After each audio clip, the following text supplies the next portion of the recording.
श्री रविदास जी का नाम सुना होगा, बहुत बड़े महान भक्त हैं रविदास, संत रविदास जी है ना। तो काशी के ब्राह्मणों ने विरोध किया, इनको पूजा नहीं करनी चाहिए, ठाकुर जी की पूजा करने का इनको अधिकार नहीं।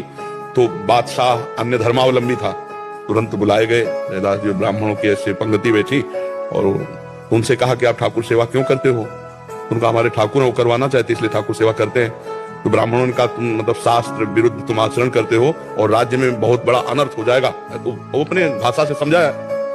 तो उन्होंने कहा हमारे ठाकुर जी जब चाहते हैं तो हम ठाकुर सेवा करते हैं, अगर वो मना कर दें तो मैं कभी सेवा ना करूं। बोले अब उनकी नजर में तो विग्रह हैं, बोले ठाकुर जी कैसे? तो बोले तुम्हारी बात समझ में कैसे आएगी कि तुम्हारे लिए ठाकुर जी राजी है सेवा के लिए? बोले वहां दूर सिंहासन रख दो और तुम मंत्रों से बुलाओ और हम ऐसे बुलाएंगे, अगर हमारी गोद में आ जाए तो जान लेना ठाकुर जी सेवा। तो जो ठाकुर रविदास जी के थे वो सिंहासन में से दूर रखे गए। उन्होंने शुरू किया मंत्र, कुछ नहीं, और भाव में भरकर कहा प्रभु जी ही ऐसे कहा तो सिंहासन ऐसे जैसे उड़ के आए ना, छाती से लग कर तुम अन्यथा कर तुम भगवान।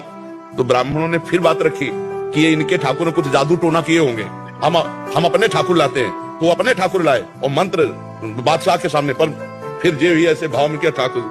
हाँ, महान संत मन चंगा उन्हीं का सूत्र है। तो कठौती में सबरी जी के पास भगवान गए, सबरी जी की स्तुति की और वहां भगवान ने अपने श्रीमुख से कहा जाति पाति कुल कर्म धर्म का इसका में कोई संबंध नहीं, मानो